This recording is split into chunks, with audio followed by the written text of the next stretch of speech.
এরপর আমরা ডেকে নেব খুব গুরুত্বপূর্ণ একটা ব্যাপার। সরকারি চিকিৎসকরা এই আন্দোলনে কিন্তু একেবারে সামনের সারিতে ছিলেন।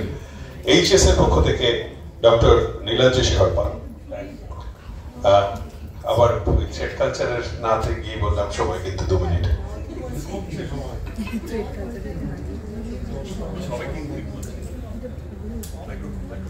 হ্যালো, নমস্কার। থ্রেড কালচারের কথা বহুল চর্চিত এই আন্দোলনে, কিন্তু থ্রেড কালচার কেন হচ্ছে, মানে যে কোনো কিছু কারণ অনুসন্ধান করা দরকার সাইন্টিফিকভাবে যে কেন থ্রেড কালচার রয়েছে। সত্যি কথা বলতে মানে এটা বুঝতে হবে যে থ্রেড কালচার এক্সিস্ট করছে কারণ ইনগ্রেডিয়েন্টস সিস্টেমের মধ্যে আছে।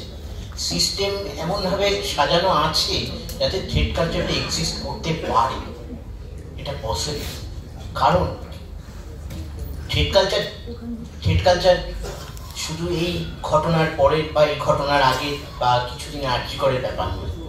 আমি পশ্চিমবঙ্গের বিভিন্ন মানে একদম primary health centre, block primary health centre, rural হাসপাতাল, state general hospital, sub division hospital এবং জেলা হাসপাতাল এবং এমবিবিএস পড়ার সময় মেডিকেল কলেজ, সব জায়গায় কাজ করেছি। সমস্ত টায়ারে কোনো না কোনোভাবে থ্রেড কালচার পেয়েছি। থ্রেড কালচার ব্যাপারটা হেলথ ডিপার্টমেন্টের বিভিন্ন জায়গায় রয়েছে। তার কারণটা হচ্ছে আমাদের সিস্টেমের মধ্যে সে তার থাকার সমস্ত অবজেক্টিভ এবং অবজেক্টিভ কন্ডিশন রয়েছে। এই জিনিসটা সায়েন্টিফিকভাবে বুঝতে হবে এবং এটা বুঝতে হবে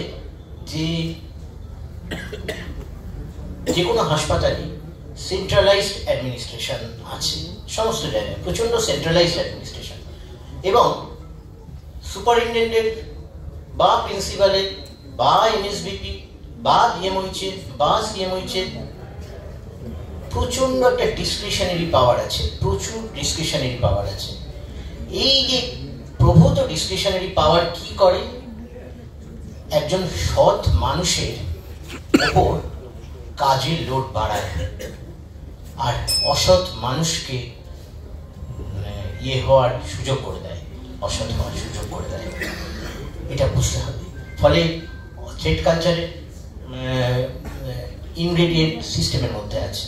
ফলে আমরা যতই এই থ্রেড কালচারের সুপারস্ট্রাকচারকে আঘাত করি সেটা কখনোই আমরা সেখান থেকে একটা সলিউশনে পৌঁছাতে পারবো না যদি না তার থ্রেড কালচারের মূলে আঘাত করি, অর্থাৎ এই সিস্টেমের একদম মূলে আঘাত করি। এখানে এই সিস্টেমের বিভিন্ন জায়গায় কিভাবে চলবে সিস্টেম তার কোনো ইউনিফর্ম গাইডলাইন নেই, এক্সিস্ট করে না, প্রায় করে না। এবং সত্যি কথা বলতে কে কার মানে রাইটস এবং অব্লিগেশন কে কার প্রতি অ্যাপ্লাইজ, কিভাবে সিস্টেমটা চলবে।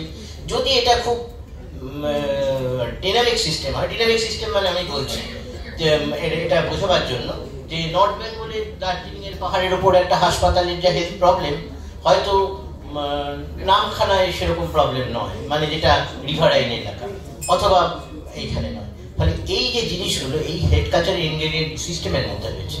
ফলে এই সিস্টেমের সুযোগ সবাই বিভিন্ন সময় নিয়েছে। ফলে আমাদের যদি আঘাত করতে হয় তাহলে এই সিস্টেমের মূল জায়গাটাকে যথেষ্ট স্টাডি করে তাকেই আঘাত করতে হবে।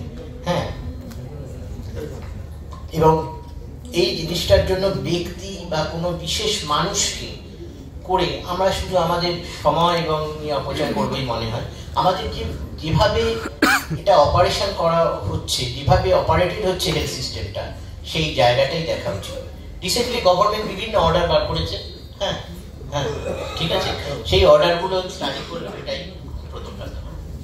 সুতরাং আমার মনে হয় থ্রেড কালচারের মূলের জায়গাটা হচ্ছে এই তার মূল স্ট্যান্ডার্ড অপারেটিং প্রসিডিওর এবং অপারেশন গাইডলাইন, এইগুলো যথেষ্ট ঠিক করা দরকার, তবেই এটা ঠিক হবে, তাহলে নয়। মানে এটা হতে পেরেছে কারণ এটা আছে। ধন্যবাদ, অনেক ধন্যবাদ।